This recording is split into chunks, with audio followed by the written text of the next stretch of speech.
လက်ရှိဘဝအနေထားမှာဖြစ်ပေါ်နေတဲ့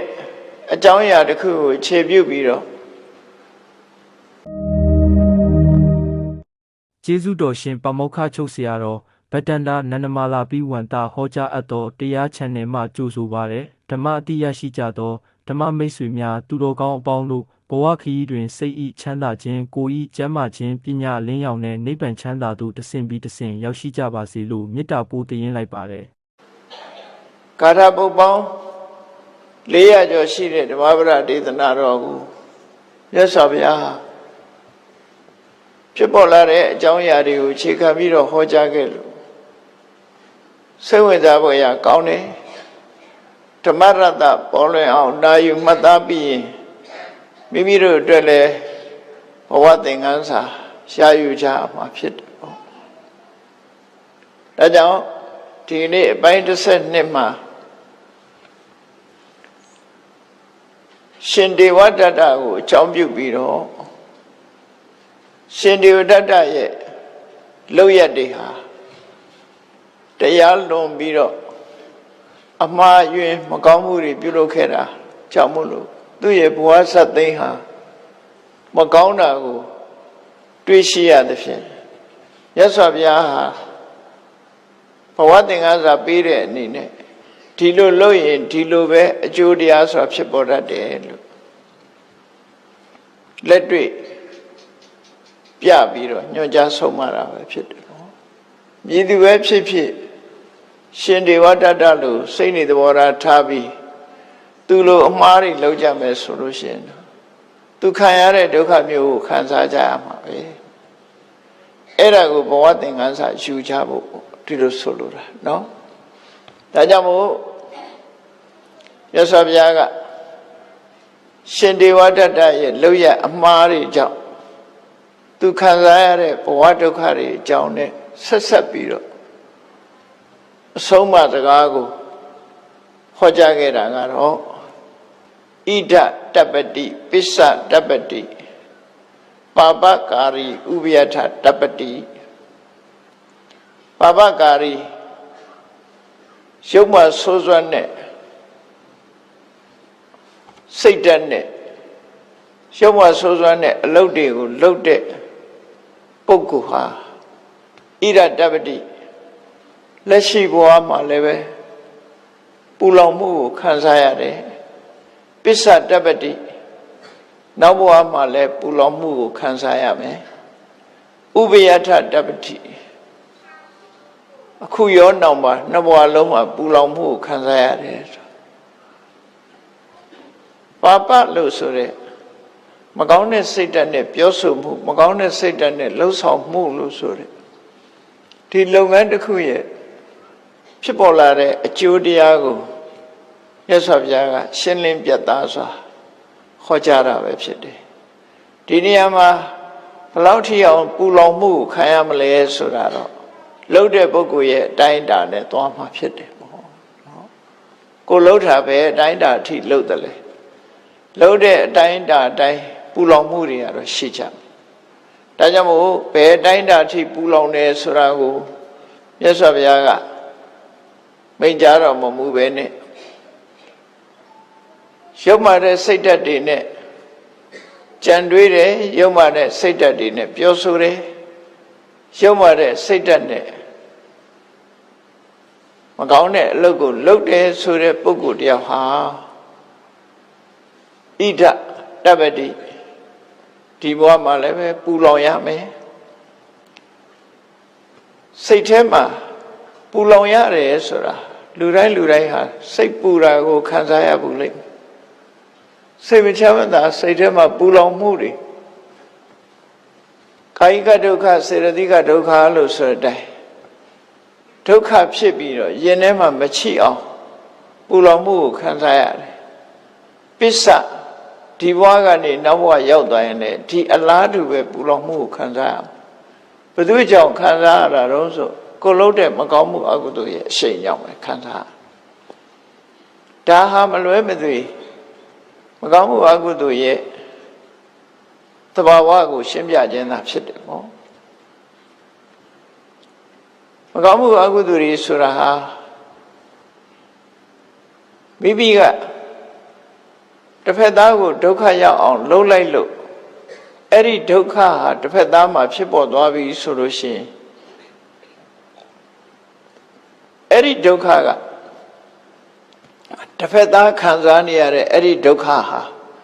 ကိုယ်စီကိုပြန်လဲရောက်ရှိလာပြီးတကယ်တော့အလားတူဒုက္ခမျိုးကိုခံစားလာရတယ်ဆိုပါစို့မကောင်းတဲ့ရွယ်ချက်တွေမကောင်းတဲ့စိတ်ဓာတ်တွေနဲ့တူတယောက်ဒုက္ခရောက်အောင်လုပ်လိုက်တယ်ခြေကျိုးသွားအောင်လုပ်လိုက်တယ်မျက်စိကန်းသွားအောင်လုပ်လိုက်တယ်အဲ့တစ်ဖက်သားမှာဒုက္ခတွေခံစားရမယ်အဲ့ဒီခံစားရတဲ့ဒုက္ခမျိုးသူဒုက္ခဟာကိုယ်စီကိုပြောင်းလာတဲ့သဘောမျိုးတောင်ထင်ရလောက်အောင်ကံတရားဟာအလားတူသူခံရတယ်လို့ကိုယ်လည်းပဲပြန်ခံရတယ်လှုပ်သူလည်းပြန်ခံရတယ်ဒီလိုဆိုတာနော်အယံဟိကမ္မနံဓမ္မတာဒါကံတရားတွေရဲ့သဘာဝပဲဘယ်သူမှလှုပ်တာမဟုတ်ဘူးကံတရားတွေဟာတစ်ဖက်သားဒုက္ခရောက်သွားတဲ့အလုပ်တွေကိုကိုလှုပ်လိုက်လို့ကိုယ့်ရဲ့တစ်ဖက်သားဒုက္ခရောက်စေခြင်းနဲ့စေရနာဟာကိုယ့်ရဲ့နဲ့ဖြစ်တာဖြစ်သောကြောင့်အဲ့ဒီစေရနာကြောင့်ဖြစ်ပေါ်သွားတဲ့တစ်ဖက်သားခံရတဲ့ဒုက္ခသည်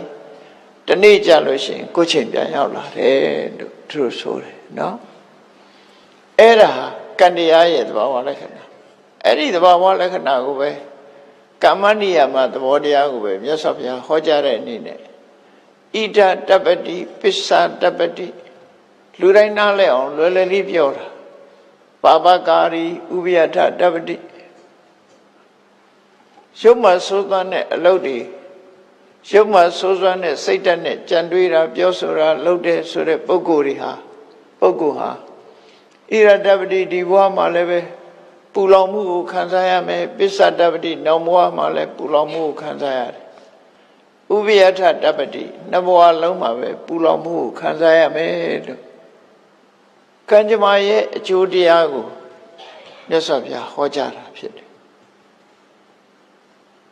ခံစားရမှုနဲ့ပတ်သက်ပြီးတော့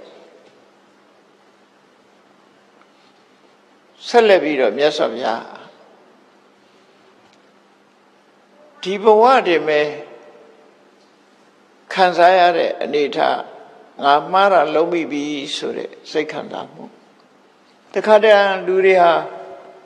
နောင်တမရဘူးလို့ပြောကြတယ်နောင်တဆိုတာမှားရင်မှားတယ်လို့ပြန်ပြီးသိတာကိုနောင်တလို့ခေါ်လို့ရတယ်နောင်တပူပန်နေဆိုတာကတစ်မျိုးနောင်တရတယ်ဆိုတာတစ်မျိုးဩငါအမှားလုံးမိသွားပြီနောက်မမှားစေရဘူးဆိုတာကြတော့ကောင်းတယ်လို့ပြောငါအမှားတွေလုံးမိပြီဒီမှားတွေဟာပြင်လို့မရတော့ဘူးလို့စိတ်ထဲမှာပူလောင်မှုကိုခံစားနေရတာနောင်တပူပန်တယ်လို့ခေါ်တယ်အဲ့ဒါလို့ခံစားရတဲ့ပြင်ဘေယောတပ္ပတိဒုက္ခတိကတော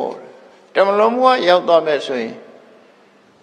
ဒီဘဝမှာပူလောင်မှုခံစားရတာကတော့မဟုတ်တာလုံးမိပြီမှားမိပြီဘယ်လိုမှပြင်လို့မရတော့ဘူးအမှားတစ်ခုကိုငါကျွလွန်မိပြီလို့စိတ်ထဲမှာပူလောင်ပြီးတော့တစ်သက်လုံးစားလိုက်တဲ့အစာဟာအစီဩဇာမဖြစ်တော့ပဲအိပ်မပျော်စားမဝင်ပျော်ရွှင်ချမ်းမြေ့မှုတွေဆုံးရှုံးပြီးတော့ချိန်မီအောင်ထားသလိုစိတ်နှလုံးဟာပူလောင်ပြီးတော့ညှိုးငယ်နေတာဒါဒီဘဝမှာပူလောင်မှုပဲဘေယောတပ္ပတိဒုက္ခတိကတောဒီအကုသိုလ်ကံကအကျိုးပေးလို့ဒီဘဝအသက်ဆုံးသွားတဲ့အခါမှာနောက်ဘဝဆိုတာရောက်လာတာဖြစ်တယ်အဲရောက်လာတဲ့နောက်ဘဝမှာဆင်းရဲဒုက္ခကအစာပေါင်းများစွာကြီးမားစွာကြုံတွေ့လာပြီဆိုတဲ့အခါကျရင်ပို၍ဆင်းရဲဒုက္ခတွေကိုခံစားကြရတယ်အပင်ငယ်ရောက်သွားပြီဆိုလို့ရှိရင်အဲ့ဒါလို့ဆိုလို့ရပေါ့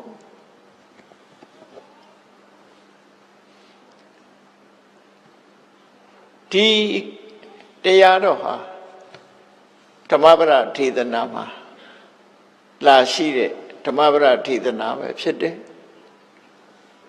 ကာရပုတ်ပေါင်း400ကျော်တဲ့ကကာရပုတ်တစ်ဖုတ်မကောင်းမှုကောင်းမှုလုံးမှုနဲ့ပတ်သက်ပြီးတော့သင်္ကန်းစာပေးပြီးဟောကြားခဲ့တဲ့ဒေသနာတစ်ခုမှတ်သားထားပြီးငါတို့ဟာမကောင်းတာလုပ်ရင်မကောင်းတာလုပ်တဲ့မကောင်းမှုအကုသိုလ်ရဲ့အတိုင်းအတာတစ်ခုရပူလောင်မှုဆိုတဲ့ဆင်းရဲဒုက္ခတွေကိုခံကြရမှာဖြစ်တယ်။ဒါကြောင့်မကောင်းမှုအကုသိုလ်ကိုတို့ရှောင်မှဖြစ်မယ်။နော်မကောင်းမှုအကုသိုလ်ရှောင်ခြင်းဟာအဓိကဖြစ်သွားတယ်။ဘဝသင်္ကန်းစာပေးတာဒါဘယ်ရပဲဖြစ်ဖြစ်အကျိုးနဲ့အဖြစ်စီစစ်ပြီးရှောင်ကျင်ကြရတာဖြစ်တယ်။လောကလူတွေဆိုတာအကြောင်းအမျိုးမျိုးကြောင့်ကောင်းတာလည်းလုံးမိတယ်မကောင်းတာလည်းလုံးမိကြတယ်မကောင်းတာလုံးမိတဲ့အခါမကောင်းကျိုးတွေရရှိပြီးကောင်းတာလုံးမိတဲ့အခါကောင်းကျိုးချမ်းသာတွေကိုရရှိကြသို့သောကောင်းမကောင်းအလုံးနှမျိုးထဲမှာမကောင်းတဲ့အလုပ်ကိုပို့ပြီးတော့လုံးမိတတ်ကြတယ်ပေါ့ဘာကြောင့်လုံးမိတုံးဆိုအမှန်မသိမှုဆိုတဲ့အဝိဇ္ဇာရဲ့ဖုံးကွယ်ထားမှုကြောင့်လောဘရဲ့သွေးဆောင်ဖြာရောက်မှုဒေါသရဲ့တိုက်တွန်းနှိုးဆော်မှုတွေကြောင့်လူတွေအမှားတစ်ခုကျွလွန်မှုရကိုမလေးတဲ့လူဖြစ်တယ်ပေါ့နော်ကိုမလေးဘူးဆိုတာအမှန်တရားကိုမမြင်နိုင်အောင်မောဟကဖုံးပေးထားတယ်ဖုံးပေးထားတဲ့အခါကျတော့ရာဂကသွေးဆောင်ဖြာရောက်တယ်ကောင်းတယ်လို့ထင်စေတယ်လှုပ်ရှင်တဲ့စိတ်တွေကိုတွန်းအားပေးတယ်ဒေါသကြတော့သူကမုန်းတိမှုကအမှန်တရားကိုမဆင်ခြင်နိုင်တော့ပဲနဲ့တွန်းထိုးပြီးအမှားတွေကိုကျွလွန်စေတယ်ပေါ့မြောက်ပေးပြီးအမှားတွေကိုကျွလွန်စေအရက်တိုက်ပြီးတော့မဟုတ်တာလှုပ်ခိုင်းတယ်လို့ပဲဒေါသဆိုတာဝင်လာလို့ရှိရင်မချေနှက်မှုတွေကမြန်မြန်လှုပ်ဖြစ်တော့အောင်တွန်းထိုးပေးတာပေါ့မြောက်ပင့်ပေးတယ်လို့ခေါ်တယ်လောဘကတော့သွေးဆောင်ဖြာရောက်တာဖြစ်တယ်ဒေါသကမြောက်ပေးတာဖြစ်တယ်ဒေါသရဲ့မြောက်ပေးမှုကြောင့်မကြောက်ဝမနာသာလူချထဲမှာဆဲဝွန်နေဆိုဖြစ်သွားဟောလူချထဲမှာပြောဝွန်နေဆိုဝွန်နေဆိုတာတွေဖြစ်အဲ့ဒါလို့လောဘရဲ့သွေးဆောင်ဖြာရောက်မှုဒေါသရဲ့တိုက်တွန်းနှိုးဆော်မှုတွေကြောင့်လူတွေဟာမှားတစ်ခုကိုကျွလွန်မိကြရတယ်လို့သူဆိုလို့ရပေါ့အဲ့ဒီကျွလွန်မိလို့အမှားတစ်ခုဟာတစ်ဖက်သားအပေါ်မှာလှုပ်တယ်ဆိုရင်အဲ့ဒီတစ်ဖက်သားခံရလိုက်တယ်ဆင်းရဲဒုက္ခမျိုးကိုခံရတယ်ကတ္တရာရဲ့သဘောကဒီလိုဆိုလို့အဲ့တစ်ဖက်သားခံရအောင်လှုပ်တာမဟုတ်တော့လည်းပဲအဲ့ဒီအကုသိုလ်ရဲ့အကျိုးကမကောင်းတဲ့အကျိုးပဲကိုယ်စီကိုပို့ဆောင်ပေးမှာပဲဖြစ်တယ်ပေါ့မြတ်စွာဘုရားဒီဒေသနာတော်ဟောတာဟာရှင်ဒေဝတ္တကိုအကြောင်းပြုပြီးတော့ဟောတာရှင်ဒေဝတ္တရဲ့ဇာလံကိုအားလုံးကသိနေကြတာဖြစ်တော့သူဟာဘာကြောင့်ပျက်စီးသွားတဲ့ပုဂ္ဂိုလ်ဖြစ်တယ်လဲရှင်ဒေဝတ္တဆိုတာဘယ်လိုပုဂ္ဂိုလ်မျိုးလဲတကယ်ဆိုးတဲ့ကိုရောလားလို့ဆိုအဲ့ဒါလိုတော့လည်းမဟုတ်ဘူးနော်အကြောင်းတစ်ခုခုသူ့မှာသွေးဆောင်ဖြာရောက်မှုခံပင်ကိုကဆိုးသူလို့တော့ပြောလို့တော့မရဘူးနော်ဖះနဲ့ပတ်သက်လာရင်တော့သူဆိုးကောင်းဆိုးလိမ့်မယ်အကယ်၍တကယ်ကိုဆိုးသွမ်းတဲ့ပုဂ္ဂိုလ်ဆိုရင်လည်းလူဖြစ်လာမှာမဟုတ်ဘူးပေါ့ဒုစရိုက်သမားတတ်တတ်ဆိုရင်လူဖြစ်ဖို့ပဲရှိမလားအခုကလူသမန်တောင်မဟုတ်ဘူးမြတ်စွာဘုရားနဲ့ဆွေတော်မျိုးတော်တော်ပြီးတော့သူလည်းမင်းသားဘဝစီးစိမ်ဥစ္စာချမ်းသာကြွယ်ဝတဲ့ပုဂ္ဂိုလ်နောက်ဆုံးမှသူတရားကျင့်လိုက်တဲ့အခါပုထုဇဉ်ဘဝနဲ့တကောအိဋ္ဌိပတ်တွေတောင်ရလိုက်သေးတာပဲညံ့တဲ့ပုဂ္ဂိုလ်မဟုတ်ဘူးတကောစံပင်ရင်တကောတွေရရှိထားတဲ့ပုဂ္ဂိုလ်တယောက်တာမန်ပုဂ္ဂိုလ်တယောက်မဟုတ်ဘူးသူဆက်လက်ကြိုးစားအားထုတ်မယ်ဆိုလို့ရှိရင်ယဟန္တာတောင်ဖြစ်သွားနိုင်တယ်အရေးချင်းရှိတယ်လို့သူတို့ဆိုတာနော်မဖြစ်တာကတော့ အခြေအနေတစ်ခုဟန်တာမှုကြောင့်ဖြစ်တယ်ဒီကနေ့ခေတ်လူတွေလည်းပဲအသိဉာဏ်ရှိတဲ့ပုဂ္ဂိုလ်တွေဉာဏ်ထက်တဲ့ပုဂ္ဂိုလ်တွေရှိတာပဲဉာဏ်ထက်တဲ့ပုဂ္ဂိုလ်တွေရှိပြီးတော့ဘာဖြစ်လို့တရားဥပမရကြသလဲဆိုရခြင်းတဲ့ဆန္ဒထိုဆန္ဒအားလျော်စွာကြိုးစားအထောက်မှုဆိုတာမလုပ်ကြဘူးလေနိဗ္ဗာန်ကိုရွှေ့ဆိုင်ထားပြီးတော့နောက်ဖရာကြမှာပဲလိုက်တော့မလို့ဒီလိုရွှေ့ဆိုင်ကြတာပို့စပုံးလုပ်တဲ့လူကများရတယ်လေနိဗ္ဗာန်သွားမယ်ဆိုပို့စပုံးလုပ်မယ်အေးအပျော်ပါးသွားရမယ်ဆိုရင်တော့ ready ပေါ့အဲ့ဒါလို့ပါရမီတွေရှိပြီးတော့ဉာဏ်ဉာဏ်သွေးထက်မြက်တော်လည်းပဲစိတ်ဆန္ဒမရှိဘူးဆိုရင်မဖြစ်ဘူးသွားနော်စိတ်ဆန္ဒတော့ရှိတယ်မကြိုးစားဘူးဆိုရင်မဖြစ်ဘူးကြိုးတော့ကြိုးစားတယ်မရရင်စိတ်ဓာတ်ကလျှော့သွားတယ်ဆိုရင်မဖြစ်ဘူးလုံနည်းလုံဟန်အသိဉာဏ်နဲ့စဉ်းစားပြီးတော့မကြိုးစားဘူးဆိုရင်မဖြစ်ပြန်ဒါကြောင့်မို့လုပ်ငန်းတစ်ခုအောင်မြင်မှုအတွက်ကဘာရှိရမှာလဲလို့ဆိုရင်နံပါတ်1ကဆန္ဒရှိတဲ့အတိုင်းနံပါတ်1ကဆန္ဒနံပါတ်2ကဆန္ဒရှိတဲ့အတိုင်းကြိုးပမ်းအထောက်တဲ့ဝီရိယ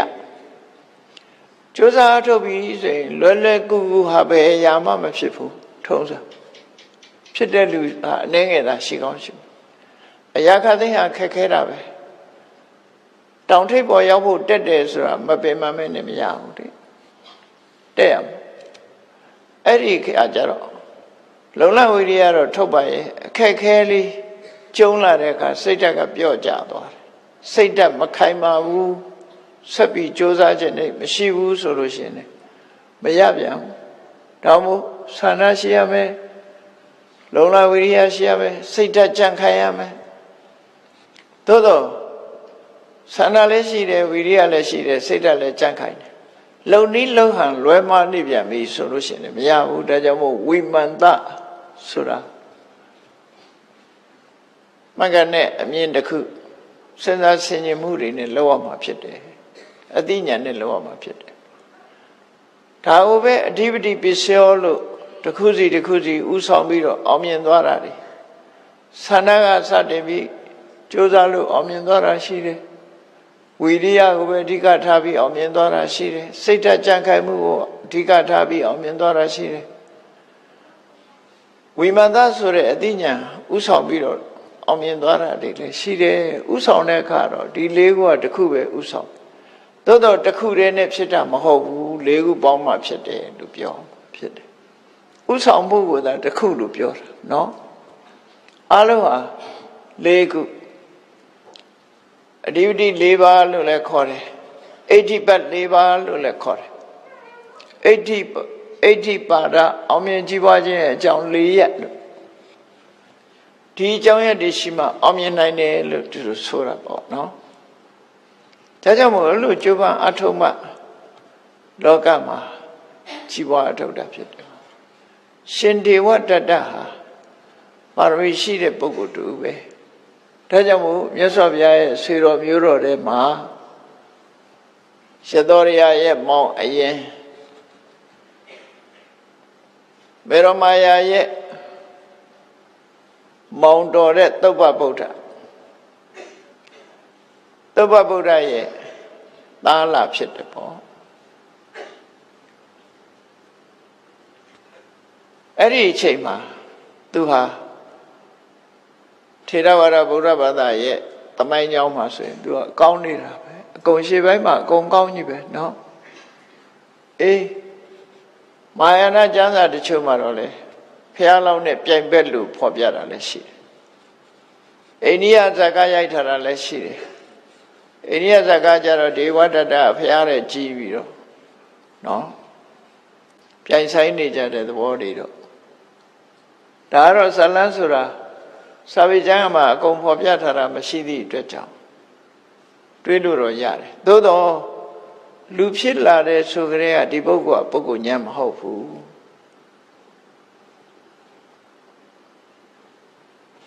မြတ်စွာဘုရားဒီ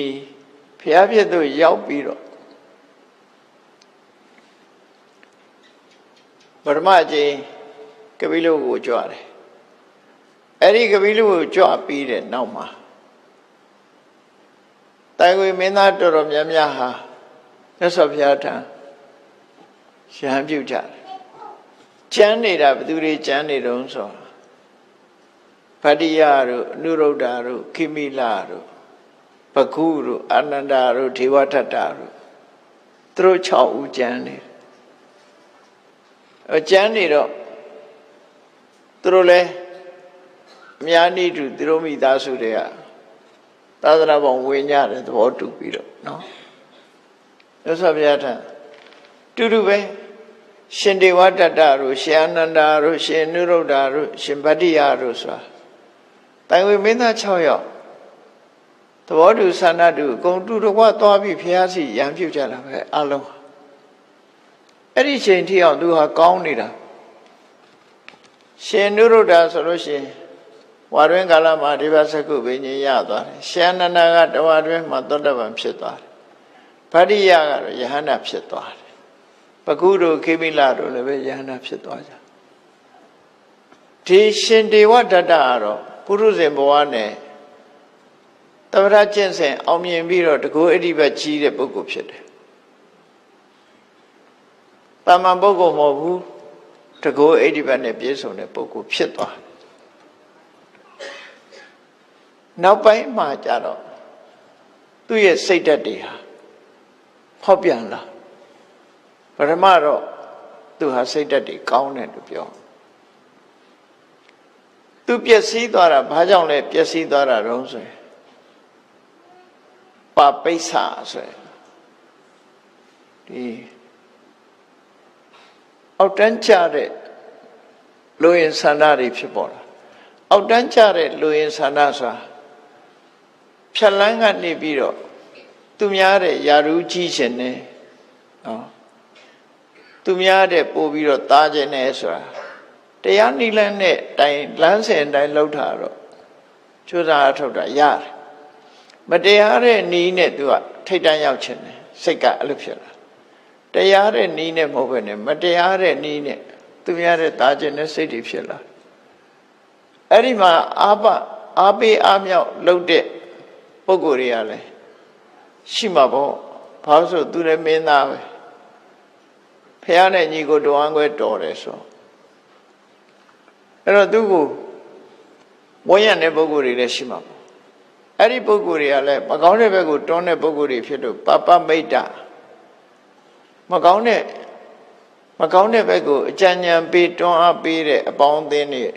သူ့ကိုဖျက်ဆီးတာပဲဖြစ်တယ်ပပိဿပပမိတ်တာနောက်တစ်ခုကသူကဖြတ်လန်းကနေပြီးတော့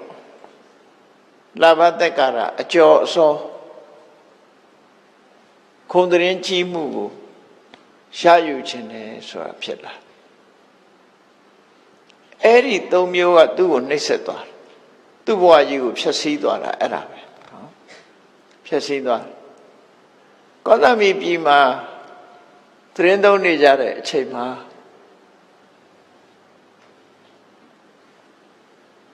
ရှင်သာရိပုတ္တရာတို့ရှင်မောဂလန်တို့ရှင်အနန္ဒာတို့ဆိုတဲ့ပုဂ္ဂိုလ်တွေကိုတရားဓမ္မတွေကချီးညွှန်းကြတယ်လေးစားကြတယ်အဲ့ဒီအချိန်မှာသူ့ရင်ထဲမှာဘာဖြစ်လာတော့ဆိုသူလည်းလို့တူတူကိုလာကြတဲ့ပုဂ္ဂိုလ်ချင်းပဲသူကမထင်ပေါ်တော့သူလည်းထင်ပေါ်ခြင်းနဲ့စိတ်ဖြစ်လာနော်ဒါအစထင်ပေါ်ခြင်းနဲ့စိတ်ဖြစ်လာတဲ့အခါငါထင်ပေါ်အောင်ဘုံတကူကြည့်အောင်လက်သပကနဲ့ပြည့်စုံအောင်ဘယ်သူကိုစီးယုံရရင်ကောင်းမလဲဆိုစဉ်းစားလိုက်တဲ့အခါမှာရာဇဂုပြည်ကဗိမိတာရကတော့အသက်ရွယ်နဲ့ရနေပြီမြတ်စွာဘုရားအပေါ်မှာလည်းအလွန်ကြီးညိုတယ်ဆိုတော့သူ့တော့စီးယုံလို့မရဘူးသူ့သားတွေရှိတဲ့ထဲမှာအဇဒတဆိုတဲ့ခတ်ဆိုးဆိုးလို့ရှိတယ်သူကမိဘရဲ့ခေါင်းကြီးရဲ့သားဖြစ်သည့်အတွက်ကြောင့်ငယ်လဲငယ်သေးတယ်အာယတိန်ဖတ်တော်တဲ့အလားလာကောင်းတယ်ပေါ့သူ့စီယုံ အဲ့ဒီအတွေးကိုလည်းသူကဘသူနဲ့ပေါင်းရရင်ကောင်းမလဲဆိုတဲ့အတွေးမှာကောင်းကောင်းတွေးတတ်တယ်ပေါ့နော်တဲ့ရွယ်ကြည့်တဲ့လူနဲ့မတွဲဘူးဘာလို့လဲဆိုရင်သူသိမကြတော့ဘူးလေသိမကြတော့အဲ့တော့ငယ်တဲ့လူပဲသူကစဉ်းစားတယ်ငယ်တဲ့လူဆိုတာအတွေ့အကြုံနဲ့နည်းသေးတော့စီယုံလို့လွယ်တယ်ပေါ့တက်ကြီးပြီဆိုရင်စီယုံလို့သိမလို့အတွေ့အကြုံတွေကများတယ်ဒါကြောင့်မို့ဒီဘက်ကစဉ်းစားလိုက်တဲ့အခါမှာအသတ္တတတုခုမာရောတေရောစေဝအာတိဘဒ္ဒောသတရုနောစေဝအာတိဘဒ္ဒောသ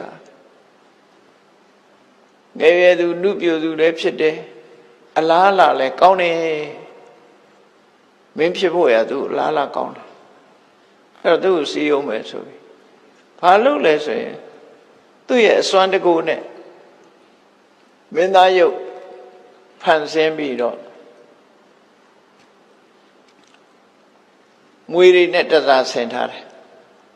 နော်မွေတွေနဲ့တသာဆင်ထားတယ်လက်နှစ်ဘက်ကလည်းမွေနဲ့ခြေထောက်ကလည်းမွေတွေနဲ့ကလထာကသာကြည့်ပြီးတော့အဲမွေတွေနဲ့နော်မွေတွေနဲ့တန်းသာဆင်ထားပြီးတော့ရုပ်တရက်ဘွားကနဲ့အစာတသတယောက်တည်းနေတဲ့အချိန်မှာအခန်းထဲဝင်ပြီးတော့အစာတသရဲ့ရင်ခွင်ထဲမှာဘွားကနဲ့မွေတွေနဲ့မင်းသားရုပ်လေးဖန်ဆင်းပြီးတော့ဝင်လိုက်တော့ဟောလန့်တာပေါ့တားလန့်တော့သူ့ပေါင်ပေါ်ဝင်ထိုင်လိုက်တော့လန့်သွားတဲ့အခါလေးမှာသူ့သိကြောက်ပြီးတော့မျက်လုံးကြီးပြူးပြီးတော့ချိနေတော့မင်းသားကြောက်သလားလို့မေးလိုက်သေးတယ်ကြောက်တယ်ဆိုတော့ကြောက်ပေမဲ့လို့မင်းကြီးမင်းသားတွေကအာတင်းတတ်တယ်ပေါ့ဟန်ကောင်းတယ်તેဘယ်သူလဲလို့ဆိုငါဒေဝဒတ်ပဲဒေဝဒတ်ဆိုရင်ကိုရောအသွင်နဲ့ပြပါလို့ဆိုအဲ့ဒီကြရမရဟန်းအောင်ဖန်ဆင်းပြီးတော့ပြလိုက်တယ်အဲ့ဒီမှာအဇာတတကလုံးဝကြာသွားတယ်ပေါ့ဒါချီညိုသွားတယ်နော်ဒါချီညိုသွားတော့မနေ့တစ်ချိန်ညနေတစ်ချိန်ဒေဝဒတ်ကိုစီကတ်တယ်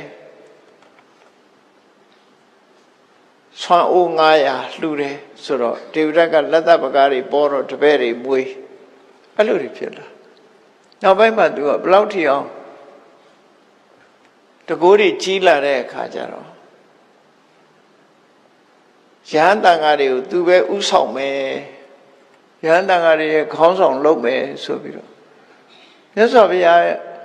ပရိသတ်တွေမှာတရားဟောနေတဲ့အချိန်မှာတက်ပြီးတော့ရဟန်းတန်ဃာရဲ့တာဝန်ကိုသူပေးပါမြတ်စွာဘုရားအသက်ကြီးပြီဆိုတော့ဘုရားအဲ့ဒီအချိန်မှာ82နှစ်လောက်နေရှိပေါ့အသက်80ကျော်ရှိပြီအဲ့ဒီမှာရှင်ဘုရားအသက်ကြီးပြီအဲ့တော့အသက်ကြီးပြီဆိုတော့ဒေဝရတ်နဲ့ဘုရားဘယ်သူကကြီးတုံလို့မေးပဲဆိုရင်ဘုရားကြီးဖို့ဒီစကားအရာထောက်မှဆိုရှင်ဘုရားအသက်ကြီးပြီရဟန်းတန်ဃာတွေတာဝန်သူလွှဲပါဆိုသူကငယ်တဲ့လူပဲဖြစ်ရမယ်နော်ဖះဝိတုံးကသူပြောတဲ့အထက်မှာစိန်တော်ဝုဒ္ဓောဝယောနုပတ္တောဆိုနောက်ဆုံးအရွယ်ရောက်နေပြီလို့ပြောလို့ခြင်းပဲအဲ့တော့အရွယ်3မျိုးခွဲလိုက်တဲ့အခါမှာပထမ33နှစ်ဒုတိယကျတော့ဒုတိယ33နှစ်တတိယ33နှစ်33နှစ်နဲ့ပေါင်းလိုက်လို့ရှိရင်69ဖြစ်အဲ့ဒီအရွယ်ဒီမှာပထမ33နှစ်ဒုတိယ30အသက်66နှစ်ထိအောင်ကိုဒုတိယအရွယ်လို့ခေါ်ပြီးတော့66နှစ်ဟိုဘက်ကိုနောက်ဆုံးအရွယ်လို့ခေါ်တာပဲနောက်ဆုံးအရွယ်လို့ခေါ်တာပေါ့တက်တရားနဲ့ပိုင်းလိုက်တာအဲ့တော့မြတ်စွာဘုရားကိုဝယောအနုပ္ပတ္တောနောက်ဆုံးအရွယ်ရောက်နေပြီအရှင်ဘုရားနာတော့သူတာဝန်ယူမယ်ပေါ့တန်ခါတယ်အဲ့လိုထိအောင်ပရိသတ်ထဲမှာတက်ပြီးတောင်းဆိုတဲ့အနေအထားထိရောက်လာအဲ့ဒီမှာသူဘုံကြီးခြင်းတယ်လို့ဘုံကြီးခြင်းတာသူကံအကျိုးပေးမှဘုံကကြီးတာလေမကြီးချီအောင်လှုပ်ထားကြတော့မကောင်းတဲ့နီလန်းတွေအသုံးချလာတာပေါ့အဲ့ဒါကပပိစ္ဆလို့ခေါ်တယ်ပပိစ္ဆလို့ခေါ်တယ်ဘုံကြီးလာပြီးတော့တန်ဃာရီတောင်းဝန်ကိုယူမယ်လို့ကိုနဲ့တ န်သည်မတန်သည်မကြည့်ပဲနဲ့ဖျားစီတက်ပြီးဒီယာတို့ကိုတောင်းတာတယ်အဲ့ဒါတွေဟာသူ့ရဲ့မှားယွင်းတဲ့လုပ်ရက်တွေပဲဖြစ်တယ်ပေါ့နော်မှားယွင်းတဲ့လုပ်ရက်တွေရဟန်းတန်ဃာတွေရဲ့တာဝန်ယူမယ်လို့စိတ်ထဲမှာဆုံးဖြတ်လိုက်ကြတဲ့သူ့ရဲ့တကူအိဒီဘက်ကလည်းပြန်ဝင်စားလို့မရဘူးတမာတိလုပ်ငန်းဆိုတာစဉ်းစားကြည့်လေတရားထိုင်တဲ့အခါတောင်မှပဲတချို့ယောဂီတွေတွေ့ကြုံရှိကောင်းရှိလိမ့်မယ်တရားထိုင်ရင်အတွေ့အကြုံလေးစိတ်တည်ခြင်းငြိမ်းချမ်းပြီးတော့အေးမြနေတဲ့အတွေ့အကြုံလေးနောက်တစ်ခါထိုင်ရင်ရချင်မှရတာလေအဲ့ဒါလိုပဲသူအစွမ်းတကူကနောက်တစ်ခါပြန်လုံးလို့မရတော့ဘယ်လိုကြိုးစားခုနဒီအဇာတတကိုပြတဲ့တကူမျိုးသူဖန်ဆင်းခြင်းလို့မရတော့သူစိတ်ဓာတ်တွေစိတ်ဓာတ်ကြောင့်မို့လို့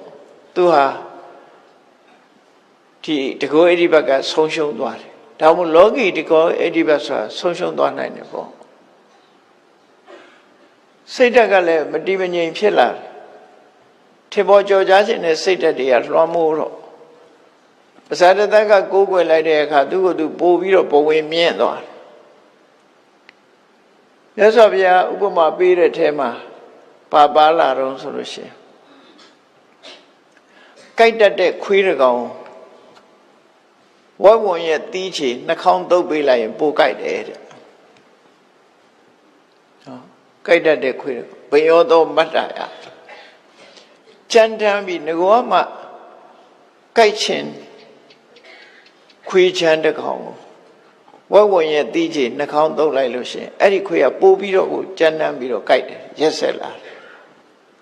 အဲ့ဒါလိုပဲတဲ့ဒေဝဒတ်ကိုရှင်ဒေဝဒတ္တကိုအဇာတတကနေပြီးတော့ဆုံးအုပ်900နဲ့မနေ့တစ်ချိန်ညနေတစ်ချိန်သွားရောက်စိကပ်ပြီးမင်းသားကိုးကွယ်တဲ့ဆရာတော်အဖြစ်ထွင်ပေါ်ကြော်ကြားလာခြင်းဟာသူဟာပိုလို့မကောင်းတဲ့စိတ်တွေပေါ်လာတယ်လို့ဒီလိုဆိုလို့နော်ပို့ပြီးတော့စိတ်ဓာတ်တွေကမဟုတ်တာလုပ်ဖို့စိတ်တွေပိုများလာတယ်အဲ့လိုကနေပြီးနောက်ဆုံးမှာမြတ်စွာဘုရားအပေါ်မှာပြမှားတာတွေသူပဲဥဆောင်ပြီးတော့လှုပ်သွားတယ်လေသူမဟုတ်တာတွေလှုပ်တော့မယ်ဆိုတာရာဇဂုမြို့မှာဒေဝရတ်ကိုဇာတတကိုစီယုံပြီးတဲ့နောက်မှာသူမဟုတ်တာတွေလှုပ်တော့မယ်ဆိုတာမြတ်စွာဘုရားသိတယ်တားလို့ရောရလာတယ်ဆိုမရဘူးဒါမျိုးတွေသူကသူ့ plan တိုင်းသူသွားမှာပဲတားလို့မရဘူးဆိုတာသိတော့မြတ်စွာဘုရားကဖြစ်ပေါ်လာမဲ့အန္တရာယ်တစ်ခုကိုကြိုတင်တားဆီးအနေနဲ့ပကာသနိယကံဆိုပြောပကာသနိယဆိုတာအထူးဆန်းမဟုတ်ဘူးနော်ပကာသနိယကံလုပ်ပုံကရဟန်းတန်ဃာတွေကိုခေါ်ပြီးတော့ဒေဝရနဲ့ပတ်သက်ပြီးတော့ခုချိန်ကနေကြိုတင်ပြီးရဟန်းတန်ဃာတွေကထုတ်ပြန်ကြေညာထားရမယ်ဘာလို့ဆိုရင်ဒေဝရရဲ့သဘောထားတွေဟာအရင်တုန်းကဒေဝရသဘောထားတွေကတစ်မျိုးအခုလက်ရှိဒေဝရသဘောထားပြောင်းသွားပြီနော်အခုဖြစ်နေတဲ့သဘောထားကတစ်မျိုးအရင်သဘောထားကကောင်းတယ်ဒေဝရအခုကျတော့သဘောထားပြောင်းသွားပြီဒါကြောင့်မို့ဒေဝရလှုပ်သမျှပြောသမျှတွေဟာဖရာတရားတန်ခါမြတ်စွာဘုရားရဲ့အဖွဲ့အစည်းနဲ့လုံးဝပတ်သက်ခြင်းမရှိဘူးဆိုတာကိုကြေညာထားဒါထူးဆန်းတာမဟုတ်ကုမ္ပဏီတစ်ခုမှလည်းပဲငွေကြေးအလွဲသုံးစားလုပ်တဲ့ပုဂ္ဂိုလ်ဆိုလို့ရှိရင်သတင်းစာတွေကကြော်ညာထားရတယ်မဟုတ်လားအနုဘဆိုရင်ကုမ္ပဏီထိမှာပေါ့နော်မဟုတ်တဲ့သူကနေပြီးတော့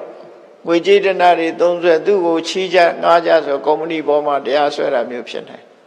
ဒါကြောင့်ကုမ္ပဏီကသူ့ကိုထုတ်ပယ်ကြေညာခြင်းဆိုတာလုပ်ရတယ်လှုပ်ထားလို့ရှိရင်တော့သူ့အပြည့်သူပဲအဲ့တော့ဒေဝဒတ်ကိုပကာသနိယကံပြုတယ်ဆိုတာဒေဝရဟာသဘောထားပြောင်းသွားပြီဒါကြောင့်မို့သူလုံးသမျှပြောသမျှတွေဟာဘုရားတရားသံဃာနဲ့မပတ်သက်ဘူးသူ့ရဲ့ကိုယ်ပိုင်သဘောထားသာဖြစ်တယ်ဆိုတာကိုကြော်ညာခိုင်းတာပဲရာဇဂုမျိုးထဲမှာသွားပြီးတော့ကြော်ညာဖို့ရတာဝန်ပေးခံရတာဘယ်သူကိုတာဝန်ပေးတော့ဆိုရှင်သာရိပုတ္တရာကိုတာဝန်ပေးတယ်ဒေဝရရဲ့အခြေအနေကိုကြိုတင်ပြီးတော့မျိုးသူမျိုးသားတွေသိအောင် ကြော်ညာဖို့ပကသနိယကံပြုဖို့ရှင်သာရိပုတ္တရာကိုတောင်းပေးတဲ့အခါမှာရှင်သာရိပုတ္တရာပထမစိတ်မပါဘူးပေါ့နော်စိတ်မပါဘူးဆိုတာမြတ်စွာဘုရားကိုလျှောက်တယ်ရှင်ဘုရားတစ်ချိန်တုန်းကတပည့်တော်မဟိတိကောဂေါရိပုတ္တောမဟာနုဘောဂေါရိပုတ္တောဂေါရိမြည်ရှိတဲ့သာဂဝေမင်းသမီးရဲ့သားဖြစ်တဲ့ဒေဝတတ္တဟာတကိုးချိပါပေတယ်ဘုံတကိုးချိပါပေတယ်လို့ရာဇဂိုမြို့မှာဒေဝထဘုံကြီးเจ้าသူကပြောခဲ့ဘူးတယ်ပြောဘူးတယ်အခုချိန်ဒေဝရအကြောင်းကိုဒေဝရဟာသဘောထားတွေပြောင်းသွားပြီသူပြောသမျှဖရာတရားတန်ခါနဲ့မဆိုင်ဘူးလို့ပကသနိယကံပြုရမယ်ဆိုရင်သူ့မှာရှေးစကားနဲ့နောက်စကားမညီမှကြောက်တယ်ဒါခုခေတ်လူတွေလည်းဒီလိုရော့နာပဲနော်အဲ့တော့တစ်ချိန်တုန်းကဒေဝရရဲ့ခြေစူးစကားတွေပြောခဲ့လို့ခုချိန်ပြောလို့ရှိရင်သူ့မှာတင့်တော်ပါမလားရှေးစကားနောက်စကားမညီဘူးများဖြစ်နေမလားဆိုမြတ်စွာဘုရားကသူ့ကိုတခွန်းနဲ့မေးလိုက်တာသာရိပုတ္တရာအဲ့ဒီတုန်းကပြောတာဒေဝထကိုတကိုးကြီးတယ်လို့ပြောတာအမှန်ပြောတာပဲမဟုတ်လားဆိုဟုတ်ပါလေအမှန်ပြောတာပါအခုဟာလည်းအမှန်ပြောတာပဲတဲ့ပြောတာပြောနော်ခုခေတ်လူတွေကစကားရှေ့စကားနောက်စကားမညီမှသာကြိုက်တာကြောက်တာလေအမှားပြောဖို့ကြတော့မဟုတ်တာပြောဖို့ကြတော့မကြောက်ကြဘူးကိုယ်စကားကိုရှေ့စကားနောက်စကားမညီမှသာကြောက်ကြတာလေတကယ်ကတော့မြတ်စွာဘုရားကရှင်းရှင်းလေးပြောတာဟိုတော့ကပြောတာလေမှန်တာပဲမဟုတ်လားမှန်တယ်အခုပြောတာလေမှန်တာပဲဟိုတော့အချိန်နေနဲ့အခုချိန်နေမတူဘူးလေဟိုတော့ကပြောခဲ့လို့အခုမပြောရဲဘူးဆိုတာဒါမဟုတ်ဘူးဟိုတော့ကအချိန်နေနဲ့ပြောခဲ့တယ်အခုကလည်းအခုအချိန်နေနဲ့ပြောရမယ်ဆိုတာရှင်သာရိပုတ္တရာကိုအဲ့လိုပြောလိုက်တော့ရှင်သာရိပုတ္တရာမြတ်စွာဘုရားမေးရှိတဲ့အတိုင်းပဲလက်ခံပြီးတော့မြို့ထဲမှာကြောညာလိုက်ပြီးတော့ပြောရတယ်အဲ့ဒါကိုပကသနိယကံပြုတယ်လို့ခေါ်တယ်လူတွေသိအောင်ပြောဒါဘာလို့လုပ်ရတာတော့ဆိုဒေဝရကမဟုတ်တာတွေလုပ်တော့မှာမကြပါဘူးအစာတသက်ကိုသူကစီယုံပြီးတော့ဘာလုပ်ခိုင်းတော့ဆိုမင်းသားတဲ့မင်းသားရဲ့ဖေကလည်းအသက်ငယ်သေးတယ်တဲ့နော်အသက်ငယ်သေးတော့မင်းအိုမထီနန်းကိုရလိုက်မယ်တဲ့အဲ့တော့မင်းဖေကိုတတ်ပြီးမင်းစောစောမင်းဖြစ်အောင်ကြိုးစားသူမဟုတ်တာတွေပြောလာပြီလေထီနန်းစည်းစိမ်ကိုလူပြီးတော့ခဏခေတ်လူတွေဟာတတန်သိရှိကြတာမဟုတ်ဘူးတဲ့မင်းရဲ့ဖေကလည်းငယ်သေးတယ်တဲ့အဲ့တော့မင်းဟာမင်းမဖြစ်ပဲတည်သွားနိုင်တယ်ပေါ့အဲ့တော့မထူးမင်းဖေကိုတတ်ပြီးတော့ထီနန်းကိုရအောင်ယူပေါ့လို့ပြောတော့ဒါသူတိုက်တွန်းတာလေမဟုတ်တဲ့လှုပ်စလုပ်ပြီလှုပ်တော့အစာတသက်ကပြောတယ်တပည့်တော်တို့မင်းမျိုးတွေဟာသွေးပြေပေါ်မကြရဘူးပေါ့ဒါနဲ့တတ်လို့မဖြစ်ဘူးညင်းသေးတယ်သို့တော်ဒေဝရကတိုက်တွန်းတဲ့အခါကျတော့မင်းသားကအချိန်နေကြည့်ပြီးတော့တမြောင်ကိုပေါင်မှစီးပြီးတော့ဗေမိတရမင်းကြီးနေတဲ့နန်းဆောင်ထဲကိုဝင်တာနော်လှုပ်ချံမှုရခုခေတ်တော့တနတ်နဲ့ဝင်မှာပေါ့အဲ့တော့တမြောင်နဲ့ဝင်တာပေါင်ကိုတမြောင်ချီပြီးတော့ဝင်တာသို့တော့မင်းသားပဲဖြစ်ဖြစ်မိဖုရားပဲဖြစ်ဖြစ်ဘုရင်အခန်းကိုခွင့်မပြုရင်ဝင်လို့မရဘူးလေအဆောင်နေရှိတယ်ကိုရံတော်တွေရှိတယ်အဲ့တော့သူမင်းသားဝင်လာတာမြင်တော့ကိုရံတော်တက်တည်းဖမ်းလိုက်တယ်သူဖမ်းလိုက်ပြီးတော့မေးတာပေါ့မေးပြီးတော့စစ်ဆေးတဲ့အခါကျတော့ပေါင်မတမြောင်တွေ့ရှာပွေလိုက်တဲ့အခါလက်နဲ့တွေ့တယ်ပေါ့နော်အဲ့ဘာလို့မလို့လဲသူ့ကိုစစ်မေးတဲ့အခါကျသူ့ဖေကိုတတ်မလို့ပေါ့တုတ်ကြံတပ်ဖြတ်ပြီးထိနှံ့ယူမယ်လို့ဆိုအဲ့တော့ဘုရင်ရဲ့အမှုတန်းတွေကဟာဒါရာဇဝမှုပဲဆိုပြီးတော့သူ့အရေးကိုတိုင်ပင်ဆွေးနွေးကြတယ် ဟာဒီပြစ်မှုကြီးဘုရင်ကိုလှုပ်ကြမဲ့ဆိုတဲ့နန်းတွင်လှုပ်ကြမှုကြီးကိုကျူးလွန်မှာမင်းသားလည်းတတ်ရမယ်တည်တံပေးရမယ်ဘသူကခိုင်းတာတော့လို့ပြောတော့သူကဒေဝရတ်ကခိုင်းတာလို့ပြောတာအဲ့တော့မင်းသားလည်းတည်တံပေးရမယ်ဒေဝရတ်လည်းတည်တံပေးရမယ်ယဟန်နေလည်းတည်တံပေးရမယ်ဆိုပြီးတော့အဲ့လိုပြစ်ထန်ချဖို့ရတရားပဲဆိုင်ရာအမတ်တွေကဆုံးဖြတ်ကြတယ်ဆွေးနွေးလိုက်တဲ့အခါအဲ့လိုအပြည့်ထုတ်တယ်အဲ့တော့အုပ်စုတစုကထပြီးတော့ပြောတယ်ဒါကယဟန်တန်ဃာတွေနဲ့မဆိုင်ဘူးတနေ့ကပကတနိယကံပြုတ်သွားတယ်ဒေဝရလှုပ်တာသူတို့နဲ့မပတ်သက်ဘူးဆိုတာပြောထားပြီးသားပဲအဲ့တော့မင်းသားနဲ့ဒေဝရနှစ်ယောက်ပဲတည်ရန်ပေးရယဟန်တန်ဃာတွေနဲ့မဆိုင်ဘူးဆိုအဲ့ဒီအချက်ကိုမြင်လို့မြတ်စွာဘုရားကပကတနိယကံလုပ်ခိုင်းတာဒီနို့မို့ဆိုဒီရာဇဝမှုကြီးကယဟန်တန်ဃာတွေအကုန်သိမှာနော်ယဟန်တန်ဃာတွေတန်ဃာအဖွဲ့အစည်းကြီးတစ်ခုလုံးအပြည့်ရောက်အဲ့ဒီလိုမရောက်အောင်လို့မြတ်စွာဘုရားကြိုတင်ကာကွယ်တဲ့အနေနဲ့ဒီလိုစီမံခဲ့တာဖြစ်တယ်ပေါ့စီမံလိုက်တာဖြစ်တယ်နောက်အုပ်စုတစ်ခုကတော့ဒါ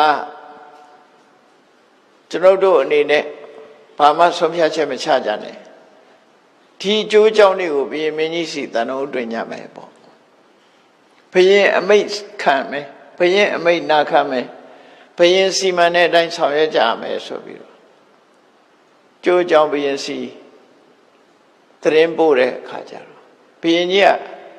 ဘယ်လိုဆုံးဖြတ်ကြတော့လို့မေးလိုက်တဲ့အခါခုနလိုဆုံးဖြတ်တဲ့ပုဂ္ဂိုလ်တွေဘုရင်စီတန်တော်တင်ပြီးအမိတ်နာခံမယ်ဆိုတဲ့အမတ်တွေကိုယာရုတိုးပေးလိုက်တယ်ဒေဝရယောအစာတသယောယဟန်ယောတတ်မယ်ဆိုတဲ့အဆိုပြုတဲ့အမတ်တွေအကုန်ယာရုဖြုတ်ပစ်တယ်နော်ဒေဝရနဲ့အစာတသတာတတ်ရမယ်ဆိုတဲ့အမတ်တွေလည်းအကုန်ယာရုလျှော့ချလိုက်တယ်ဘုရင်စီတန်တော်တင်ပြီးဘုရင်ခိုင်းတဲ့လုံမယ်ဆိုတဲ့အမတ်တွေယာရုတိုးပေးလိုက်နေချင်းညချင်းဒီအမှုကိစ္စယာရုပြုတ်တဲ့လူတွေပြုတ်ယာရုတက်တဲ့လူတွေတက်နဲ့အဲ့လိုဖြစ်သွားတယ်နန်းတွေမှာရှုပ်ထွေးမှုတွေဖြစ်သွားတယ်ဘုရင်ကြီးကိုယ်တိုင်မင်းသားကိုမေးတယ်ဘာဖြစ်လို့ငါ့ကိုတတ်ချင်တာလဲဆိုဘုရင်ဖြစ်ချင်လို့ဘုရင်ဖြစ်ချင်ငါပေးပါတယ်ဆိုပြီးတော့ဘုရင်ကြီးကဆင်းပေးလိုက်တယ်သူ့သားကိုအထိနာအပ်လိုက်တယ်သားကိုချစ်တာကိုသူကနော်ဘုရင်ကိုအပ်လိုက်တာသူ့သားကိုပဲထိနာအပ်ပြီးသူကဆင်းပေးလိုက်တယ်အဲ့ပြဿနာအဲ့လောက်နဲ့နောက်ဆုံးကျတော့မပြီးဘူးပေါ့နော်ထေဝရကမင်းတရနေ့ဘုရင်ကမင်းစီကအာဏာပြန်သိမ်းလိုက်မယ်အပြတ်ဖြတ်ဆိုတာဖြစ်လာတဲ့အခါထောင်သွင်းခြင်းချနောက်ဆုံးတပ်ဖြတ်ခြင်းတရားခံလိုက်ရတယ်လေအဲ့ဒါလို့သူ့ရဲ့အကြံဉာဏ်တွေကဆိုးဝါးတောင်းချမ်းလာတဲ့မကောင်းတဲ့အလုပ်တွေနိုင်ငံတော်လှုပ်ကြံမှုကြီးထီအောင်ယာရုအာဏာထီအောင်တော့တိုက်တွန်းနှိုးဆော်ပြီးတော့ဒီလိုပါဝင်ပတ်သက်လာတော့ရှင်ဒေဝရရဲ့လုပ်ရတွေဟာအလွန်ကျွံကြီးဖြစ်လာတယ်အဲ့ဒါတွေမကဘူးလေးသမားတွေလွတ်ပြီးဖះကိုတတ်ဖို့လုပ်ပြန်တယ်နာလာဂီရီဆင်ကြီးလွတ်ပြီးတော့ဖះကိုတတ်ဖို့ကြိုးစားတယ်ကြောက်တုံးလိမ့်ချပြီးဖះကိုတတ်ဖို့ကြိုးစားတယ်အမျိုးမျိုးသူ့ရဲ့လုပ်ရတွေဟာမြတ်စွာဘုရားအပေါ်မှာအညှိုးကြီးစွာနဲ့သူဟာလုပ်ခဲ့တယ်ဘာကြောင့်အညှိုးကြီးတုံးဆိုတော့အဇာတတကကြီးညိုကိုးကွယ်လို့ဘုံတကူကြီးမားပြီးလက်တပကာတွေပေါ်ပြတဲ့အခါမှာမြတ်စွာဘုရားကိုအရှင်ဘုရားအသက်ကြီးပါပြီယဟန်တန်ဃာတွေတောင်းသူလွှဲပါလို့တောင်းတော့မြတ်စွာဘုရားသူ့ကိုစကားတစ်ခွန်းပြောလိုက်တယ်အဲ့ဒါကိုနာချီးသွားတယ်ထပ်ပြီးတော့နော်ခွင့်မပြုတဲ့အပြင်ဘုရားကပြောတော့ဆိုသာရိပုတ္တရာတို့မောက္ကလန်တို့လိုအရေးချင်းရှိတဲ့ပုဂ္ဂိုလ်တွေတောင်းတန်ခါတောင်းကိုမလွှဲတာတဲ့သူ့ကိုသုံးလိုက်တာသူများထွေးတဲ့တတွေးကိုမျိုးတဲ့မင်းတို့လူစားမျိုးကိုဘယ်မှာလွှဲမလဲဒီစကားလေးပါပါတယ်တခါတရံကြတော့ မြတ်စွာဘုရားမိန့်ကြားလိုက်တဲ့စကားလေးတွေဟာဟိုတစ်ဖက်သားကိုထိခိုက်သွားစေတယ်အဲ့တော့မြတ်စွာဘုရားကဒီလိုတစ်ဖက်သားနာကြီးစေတတ်တဲ့စကားမျိုးတွေကိုပြောသလားလို့ဆိုသုက္ကတဂုံထဲမှာဆိုရင်မြတ်စွာဘုရားအေးမှန်လဲမှန်တယ်အကျိုးလဲရှိတယ်ဆိုလို့ရှိရင်သူကြိုက်မကြိုက်ပြောတတ်တယ်ဒါအဲ့ပြောလိုက်တဲ့စကားတွေကဒေဝဒတ်ဆိုလို့ရှိရင်လေခါခါတီးတီးမုန်းသွားတယ်ဒီစကားကြောင့်နောက်မာဂန္ဒီကြည့်ပါလားမာဂန္ဒီလည်းရိုးရိုးပြောလိုက်လဲဖြစ်သားပဲမပြောဘူးဘလို့ထိအောင်ပြောလိုက်တော့ဆိုရင်ပြင်မဲ့ကအလှပကြီးချဲထားတဲ့မစင်အိုးကြီးတို့ငါခြေထောက်နဲ့တောင်မထိချင်ဘူးလို့ခြေပြားလေးနဲ့တောင်မထိချင်ဘူးဆိုဝဏ္ဏကြီးသွားတယ်နော်အဲ့ဒီစကားလေးတွေဟာဒီဘာကြောင့်မြတ်စွာဘုရားကဒီလိုနာတစ်ဖက်သားကြိုက်သည်ဖြစ်စေမကြိုက်သည်ဖြစ်စေပြောတယ်လေလို့ဆိုရင်တစ်ဖက်ကတော့အကျိုးရှိတဲ့အရာရှိတယ်သူ့အတွက်မှာတော့အန္တရာယ်ဖြစ်စေသွားတယ်ပေါ့ကိုယ့်အတွက်ဘယ်လောက်ပဲအန္တရာယ်ဖြစ်ဒီစကားမျိုးပြောထားခြင်းအပြင်မြတ်စွာဘုရားဒီလိုအလုပ်မျိုးဒီလိုအတွေးမျိုးနောက်ထပ်ယဟန်တွေမပေါ်စေခြင်းဘူးပေါ့နော်မပေါ်စေခြင်းလို့စကားကိုနစ်နစ်နာနာပြောဆိုလိုက်တာဖြစ်တယ်ပေါ့အကျိုးမရှိပဲတော့မြတ်စွာဘုရားမပြောဘူးအကျိုးရှိမှပြောတယ်အဲ့ခုနတော့မာဂန္ဒီတော့ပြောလိုက်တာသမီးကတော့ယင်နဲ့အောင်စိတ်ဆိုးသွားပြီမဲ့လို့အမေနဲ့အဖေကတော့တရားရသွားတယ်အကျိုးရှိသွားတယ်အဲ့ဒီအကျိုးရှိလို့ပြောလိုက်တာဒေဝဒတ်နဲ့ပတ်သက်လာတဲ့အခါကျတော့အဖြေထုတ်ထားတာမရှိပြီမဲ့လို့တွေးကြည့်မယ်ဆိုလို့ရှိရင်ဒီလိုယဟန်ဆိုမျိုးတွေနောက်ထပ်မပေါ်အောင်မြတ်စွာဘုရားဒီစကားလုံးကိုသုံးလိုက်တယ်လို့သူများတီထောင်ထားတဲ့တပြည့်သားမီးရဲ့တောင်းကိုယူခြင်းနဲ့ဆိုတာသူများထွေးတဲ့တတွေးကိုမျိုးတဲ့ပုံကိုနဲ့တူတယ်ပေါ့အဲ့ဒီအဓိပ္ပာယ်မျိုးပြောလိုက်တာနောင်ဒီလိုပုံကိုမျိုးတွေမပေါ်အောင်ဟန်တာလိုက်တာလည်းဖြစ်နိုင်တယ်တရားအဲ့ဒီအကျိုးမျိုးကိုမျှော်ကိုးပြီးတော့မြတ်စွာဘုရားတော့ကဲဆွဲတာဖြစ်မယ်အေးနောက်ဆုံးမှာဒေဝဒတ်ဟာသူ့အရှိန်နဲ့သူပြစ်မှားမှုတွေလွန်စွာလုပ်ပြီးမကြမ်းမမာလို့သေကဏီဖြစ်သွားတဲ့အခါကျတော့မှသူ့ရဲ့နောက်တတွေဟာပြန်ရလာတယ်သူလုံးသမျှတွေကအလွဲမှားတွေဖြစ်လုံးသမျှမအောင်မြင်တော့ depression ဖြစ်လာစိတ်ထက်ကြဒါထုံးစံပဲနော်သူလုံးထားတွေကမအောင်မြင်ဘူး depression ဖြစ်လာတဲ့အခါအာကိုရမဲ့တော့မြတ်စွာဘုရားအပေါ်မှာပြန်ပြီးတော့ငါကသာဆိုးတာငါအပေါ်မှာမဆိုးဘူးဆိုတဲ့ခြေဆုတရားတွေကိုပြန်သိလာတယ်ပြန်သိလာပြီးတော့ဝန်ချတောင်းပန်အဲ့တော့ဒေဝဒတ်ဟာလူဘဝနေရင်လည်းပဲဒီလိုမကောင်းတဲ့အလုပ်လုပ်ကောင်းလုပ်လိုက်မယ်ရဟန်းဖြစ်တော့လည်းမကောင်းတဲ့အလုပ်တွေကိုလုပ်တယ်မြတ်စွာဘုရားကဘာလို့သူ့ကိုယဟန်ဝတ်ပေးတယ်လဲလို့ဆိုတဲ့အခါအဖြေထုတ်ထားတာရှိတယ်ဓမ္မပဒထေရထောင်အကယ်၍လူဘဝနဲ့သာသိုးသွမ်းမဲ့ဆိုလို့ရှိရင်တန်တရားဝတ်ကလွတ်အောင်သူ့ကိုယ်သူထုတ်ဆောင်နိုင်မှာမဟုတ်ဘူးတဲ့လူဘဝမှာဆိုတန်တရားဝတ်ကလွတ်အောင်သူယုံထွက်နိုင်မှာမဟုတ်ဘူးယဟန်ဝတ်ပေးလိုက်သည့်အတွက်ကြောင့်တန်တရားဝတ်ကလွတ်ကြောင်းတရားကိုသူဟာသမထကျင့်စဉ်အောင်မြင်အောင်အထုတ်ခဲ့တဲ့ပုဂ္ဂိုလ်ဖြစ်သွားပြီတန်တရားဝတ်ကလွတ်ဖို့လွတ်ကြောင်းတရားတစ်ခုသူရလိုက်တာဖြစ်တယ်ပေါ့ဒါကြောင့်မို့သင်္ကန်းဝတ်ပေးတာတဲ့ဒီအကျိုးမျှော်ကိုပြီးတော့အေးနောက်ဆုံးမှာမြေမြူသွားတဲ့အချိန်လေးမှာပဲမသိခင်အသက်မထွက်ခင်လေးမှာမြတ်စွာဘုရားကိုသူ့ရဲ့ခန္ဓာကိုယ်မှာရှိတဲ့အယိုးတွေနဲ့ကိုယ်ဝယ်စိတ်ကပ်ပါတယ်ရှ िख ိုးပါတယ်မြတ်စွာဘုရားကိုနောက်ဆုံးပူဇော်ကြော့သွားတာဖြစ်တယ်ပေါ့အဲ့ဒါလို့မြတ်စွာဘုရားကိုဝန်ချတောင်းပန်ပူဇော်ကြော့သွားပြီးအဝိဇ္ဇငရဲကြပြီးတော့ အလွန်ပြင်းထန်တဲ့ဆင်းရဲဒုက္ခကိုခံစားရတယ်ဘလောက်ထီအောင်ပြင်းထန်တဲ့ဆင်းရဲဒုက္ခခံစားရလဲဆိုမိဟုံဟုံတောက်နေတဲ့တန်ဘူးအိမ်ကြီးမှာအဝိဇ္ဇငရဲဆိုတာတန်နဲ့တိဆောက်ထားတာတဲ့ချမစားဘူးအဲ့ဒီမှာနော်အောက်ကမြေကလည်းတန်နဲ့လှုပ်ထားတယ်ဘေးကနံရံတွေကလည်းတန်နေနဲ့အမိုးကလည်းတန်နဲ့ထွက်ပြေးဖို့ရမရဘူးအဲ့ဒီအလုံးကိုလုံတဲ့တန်အိမ်ကြီးအဲ့တန်အိမ်ကြီးထဲမှာသူများတဲ့ကြီးတဲ့သရဝါကြီးဖြစ်တယ်သူကောင်းကအမိုးထိသူ့ရက်ကျဲကြီးတော့မြေကြီးတန်မြေကြီးထဲမှာသူ့ခြေတော့ကခြေပမိုးထိအောင်မြုပ်နေတယ်တဲ့ခေါင်းကလည်းပဲ2ရွက်လောက်ထိအောင်မြုပ်နေတယ်တဲ့တန်ထဲမှာအဲ့ဒီမှာအပေါ်ကအမိုးကတန်ချောင်းကြီးအောက်ထိအောင်ကျမ်းမြင့်ထိအောင်ထိုးဆိုင်ထားပြီးဘေးတစ်ဖက်ကလည်းပဲတန်ချောင်းကြီးတွေကနံရံကိုဖောက်ပြီးတော့သူ့ကိုဒီ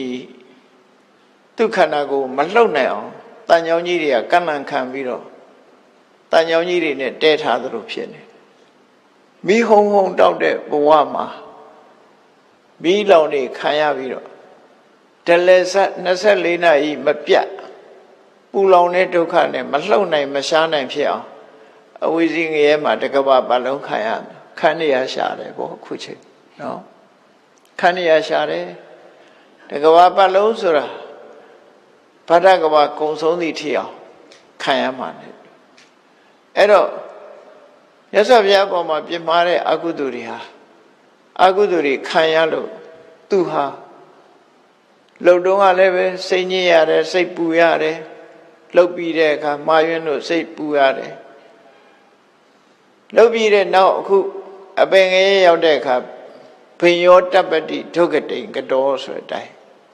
သူဟာအပင်ငရဲရောက်တဲ့အခါပူပြီးတော့ပြင်းထန်တဲ့ဆင်းရဲဒုက္ခကိုခံစားနေရတယ်လို့ဆိုတာမြတ်စွာဘုရားဒီဒေသနာတော်နဲ့ဟောပြောတာပဲဖြစ်တယ်မြည်သည့်ပုဂ္ဂိုလ်ပဲဖြစ်ဖြစ်အကုသိုလ်တစ်ခုကိုလုပ်လိုက်ထိုအကုသိုလ်ရဲ့အကျိုးဆက်ကိုခံပြီးတော့စိတ်နှလုံးဟာပူလောင်နေကြမှာဖြစ်တယ်အတိုင်းအတာတစ်ခုရကိုလို့တဲ့အကုသိုလ်အတိုင်းအတာတစ်ခုရပူလောင်ခြင်းဆင်းရဲဒုက္ခကိုခံစားရမှာဖြစ်တယ်ဆိုတာကိုဓမ္မရတ္တပေါ်လွင်အောင်မြတ်စွာဘုရားဟောကြားဆုံးမတာဖြစ်တယ်ဣဒတပ္ပတိပစ္စတပ္ပတိပါပကာရိဥပယထတပ္ပတိပါပမေကတန္တိတပ္ပတိဘေယောတပ္ပတိဒုက္ခတိကတောမကောင်းမှုအကုသိုလ်တွေကိုပြုလုပ်တဲ့ပုဂ္ဂိုလ်ဟာလက်ရှိဘဝမှာလည်းပူလောင်ရတယ်စိတ်ပူလောင်မှုဆင်းရဲဒုက္ခကိုခံစားရတယ်နောက်ဘဝရောက်တဲ့အခါလည်းပူလောင်တဲ့ဆင်းရဲဒုက္ခကိုခံစားရတယ်ဤဘဝနောက်ဘဝနှစ်ဘဝလုံးမှာပဲပူလောင်မှုဆင်းရဲဒုက္ခကိုခံစားရတယ်ငါမဟုတ်တာတွေလုံးမိပြီဆိုပြီးတော့တောင်တပူပန်တဲ့စိတ်နဲ့လည်းပဲခံစားရမယ်ဒုဋ္ဌိဘုံရောက်သွားလို့ရှိရင်ပို၍ပူလောင်မှုကိုခံစားနေရတယ်ခံစားရတယ်ဆိုတာဒေဝရရဲ့အထုပ္ပတ္တိကိုအကြောင်းပြုပြီးမြတ်စွာဘုရားဒီဒေသနာတော်ကိုဟောကြားဆုံးမခဲ့တာဖြစ်ပါတယ်ဒါကြောင့်တရားချစ်ခင်သူတော်စင်ပြိဿပေါင်းတို့မြတ်ဗုဒ္ဓရဲ့ဓမ္မပဒထေသနာမှာဓမ္မရတ္တပေါ်လွင်အောင်မှတ်သားကြပြီး